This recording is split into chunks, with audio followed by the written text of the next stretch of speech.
Selamat datang di Jejak Senyap.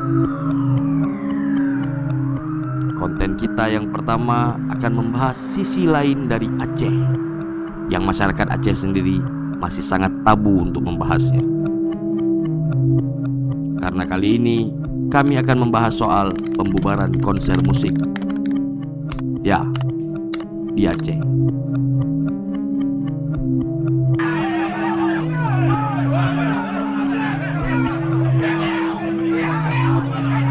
Bahwa pelarangan untuk konser dan bercampur laki-laki dan perempuan ini adalah maksiat, perzinaan.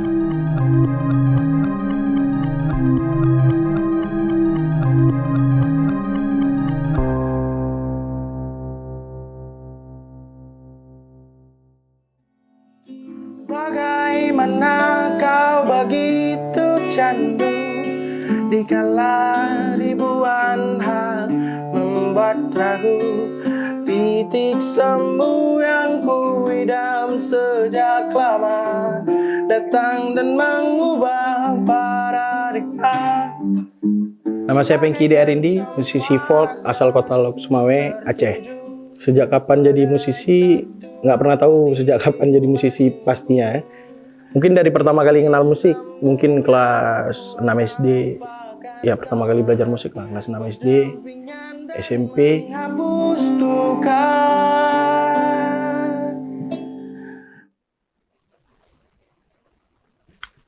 Ini apa nih? Kenapa milih jalur pekerjaan yang bertolak belakang dengan kultur masyarakat Aceh? Menurut aku nih ya, Aceh itu udah menghasilkan banyak musisi, Aceh itu menghasilkan banyak orang-orang pembuat syair sejak zaman dahulu.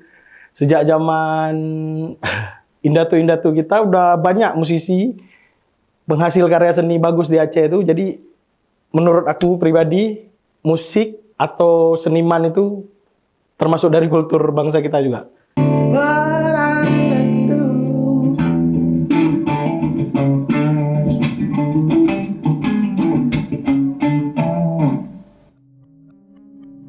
Lantas, mengapa acara musik di Aceh masih dilarang? Kali ini saya mewawancarai salah seorang perwakilan Majelis Permusyawaratan Ulama Aceh untuk meminta pendapat beliau.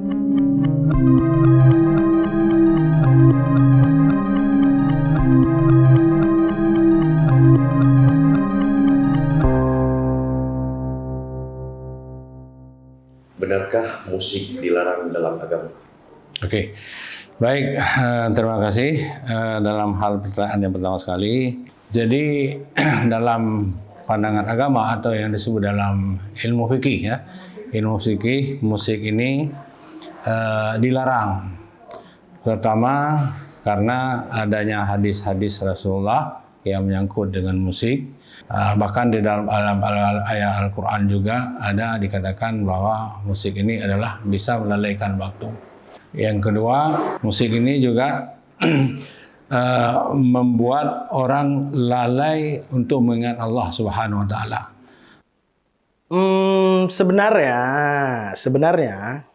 musik itu entah itu liriknya atau musiknya itu nggak ada yang memang khusus kayak ini harus ngelakuin ini harus ngelakuin ini. Cuman vibes yang dibangun musik kayak misalnya musik DJ diidentik dengan apa gitu.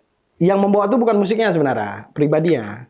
Kan bisa juga orang dengar dangdut, terus euforia, mabuk-mabuk karena dangdut. Atau mungkin mabuk-mabuk karena kasidah, kita nggak tahu. Vibes-nya beda-beda. Sebenarnya bukan musiknya, kemana arah orang ngebawa musiknya. Bawa musiknya. Ibu, Mama tuh guru agama, guru ngaji, guru agama Islam. guru agama Islam, guru agama. Oke, nggak ada ditentang dari ibu mungkin. Apa ini haram nih begini begitu? Oh gimana tuh? Oh, kalau dari mama sendiri selagi musiknya nggak ke jalur yang aneh-aneh, selagi kreativitas aku tuh masih positif, nggak dilarang kecuali misalnya manggung di kawah gunung.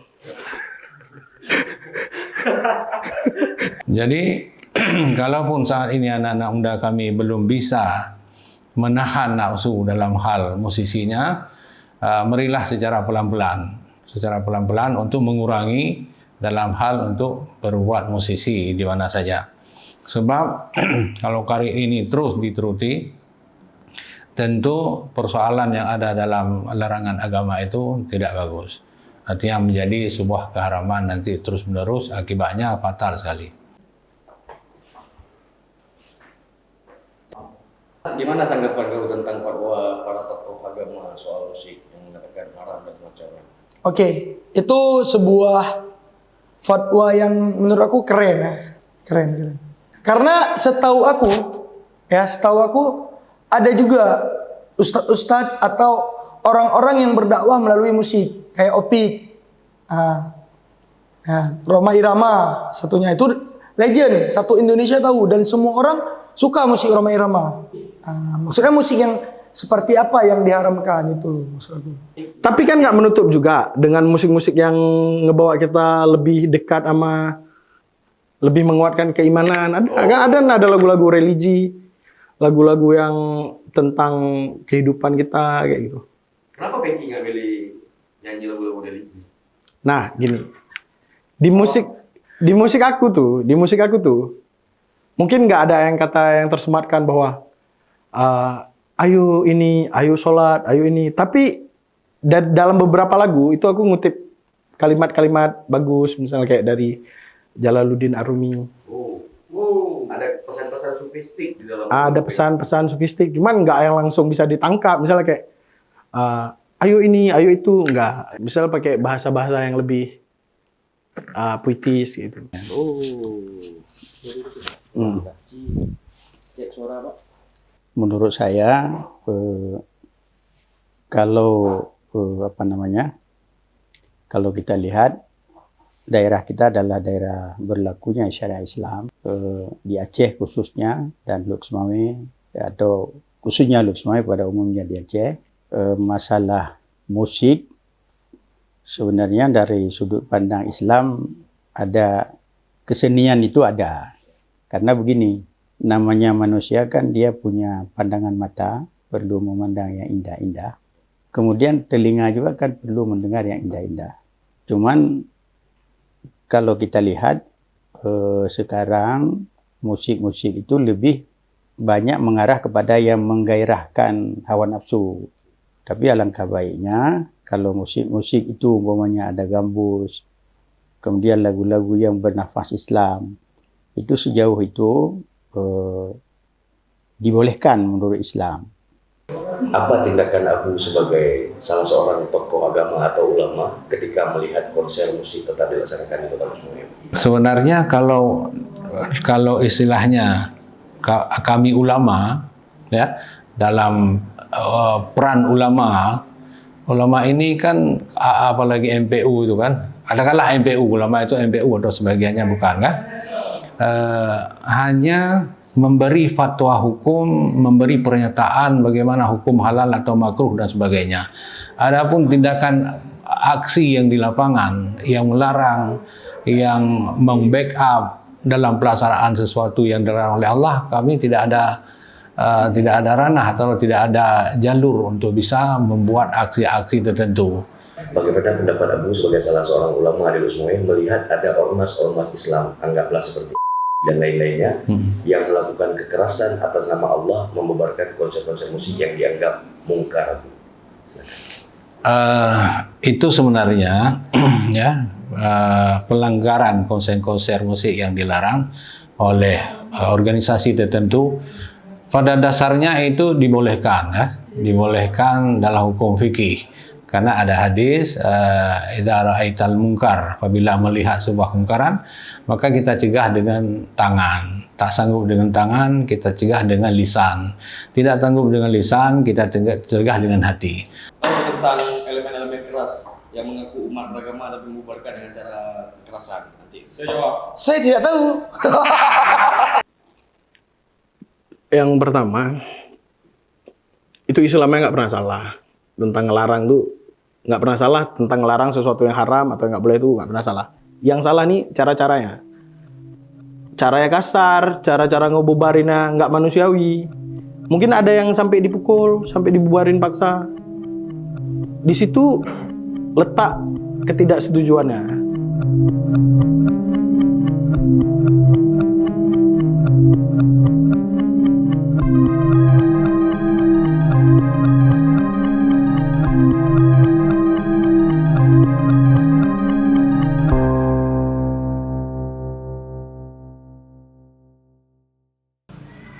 Pemirsa, hari ini saya sedang berada di salah satu kafe di Luxmawe yang sedang mengadakan live musik ataupun konser musik. Konser musik ini dilakukan oleh para pemuda-pemudi kota Luxmawe untuk sekadar mengembangkan hobi atau mencari cuan di sana. Hari ini saya beserta tim akan menuju ke konser tersebut untuk melihat apakah ada potensi-potensi dari konser tersebut yang melanggar syariat Islam. Terus ikuti kami. Saya sekarang sudah tepat berada di sebelah panggung. Dari tadi sekitar 10-15 menit saya sudah berdiri di sini mencoba memperhatikan apakah ada unsur-unsur yang melanggar syariat Islam dari konser tersebut.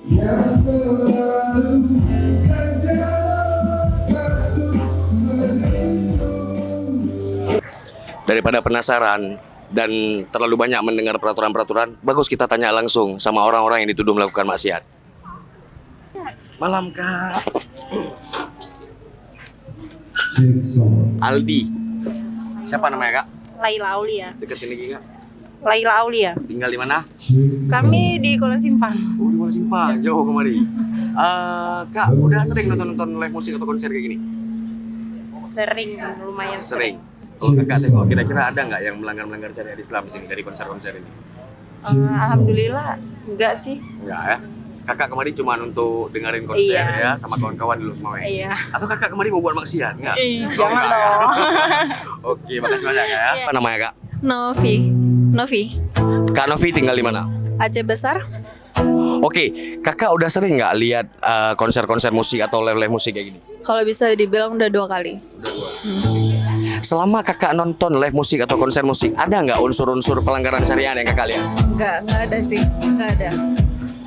Kalau dari segi lagu mungkin ada lagu-lagu yang memancing syahwat atau gimana gitu? Itu enggak ada. Karena kan untuk menghibur ya tujuannya. Kalau kakak lihat pengunjung-pengunjung di sini, kira-kira ada nggak pengunjung-pengunjung yang melanggar syariat Islam? Enggak ada sih ya sejauh ini, enggak ada. Oke, tujuan kakak kemari berarti selain minum dan makan mau ngapain? Untuk hibur diri yang pasti, dengerin live musik ya. Bukan buat maksiat kayak dituduh-tuduh sama orang kan? Bukan. Udah itu aja, Kak, makasih banyak. Ini nggak ada dapat Oreo.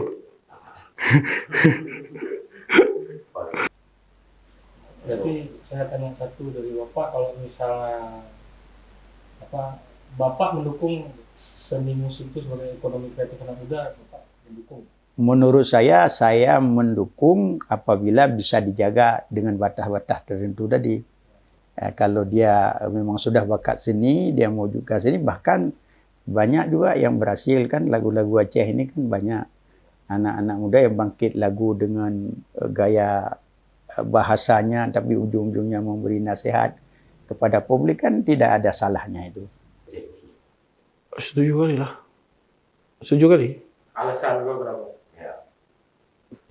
Musik tuh cara paling mudah untuk masuk untuk ke orang, cara mudah untuk ngebangkitin. Misalnya masalah ekonomi kan, sekarang mudah, tinggal bisa ke YouTube, gimana.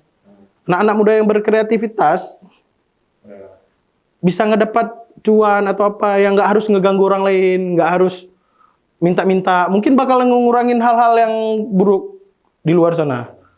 Mau dia misalnya kayak ini, terjerumus ke narkoba, atau dia malak-malak orang. Sebaiknya ini janganlah menjadi profesi yang utama sekali. Artinya janganlah usaha-usaha atau dalam hal bekerja melalui penghasilannya musik. Karena sebagaimana kita katakan tadi, bahwa musik ini dilarang oleh agama. Jadi kalaupun saat ini anak-anak muda kami belum bisa menahan nafsu dalam hal musisinya, marilah secara pelan-pelan untuk mengurangi dalam hal untuk berbuat musisi di mana saja. Korupsi Bapak hilangkan. Nah, itu yang penting itu. Kita bermusik itu paling ngabisin duit klien. Korupsi menghabiskan uang negara. Itu. Itu yang sudah bersumpah di bawah Al-Quran tapi melanggar. Coba itu dulu. Harapan sebagai musisi yang tinggal di tanah Aceh. Musik ini bisa membantu perekonomian juga kalau menurut aku yang sedang aku jalani ya. Karena anak-anak muda juga bisa lari hobinya ke musik. Oke lah, seandainya musik ini dibilang nggak boleh ke tempat anak muda, aku yakin anak muda bakal banyak yang lebih banyak lagi nongkrong ngegame di warung kopi cuma untuk ngegame. Yang mungkin hampir kita bilang anti musik. Sebenarnya rada susah ngomongnya ya. Karena nggak gini. Aceh nih penghasil banyak musisi hebat. Aceh ini memang banyak penghasil seniman-seniman hebat. Kayak aku bilang tadi, indatu-indatu kita itu membuat syair yang bagus, membuat musik yang bagus, tapi ada itu di darah kita. Cuman kalau diredam habis, justru Aceh kayak kehilangan kultur aslinya. Aku tak mau cintaku dikocok-kocok.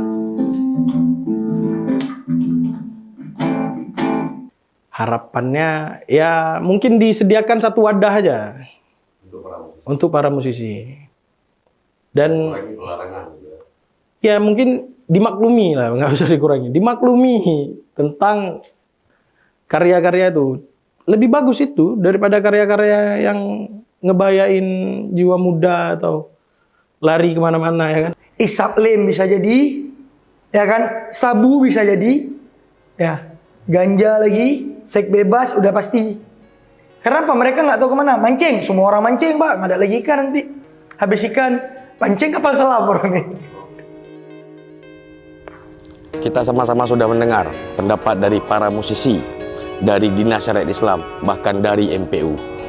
Masalah status haram atau tidaknya musik dan status ataupun nasib dari para musisi, semua itu tergantung bagaimana kita menarik sebuah kesimpulan. Apa dia haram, apa dia makruh, atau dia sunnah, atau justru Anda ikut-ikutan orang-orang yang suka membubarkan musik, atau justru Anda salah satu musisinya. Semua itu kembali daripada sudut pandang kita masing-masing. Saya Teguh Rifaldi Putra, terima kasih. Membuat ragu titik semu yang ku idam sejak lama datang dan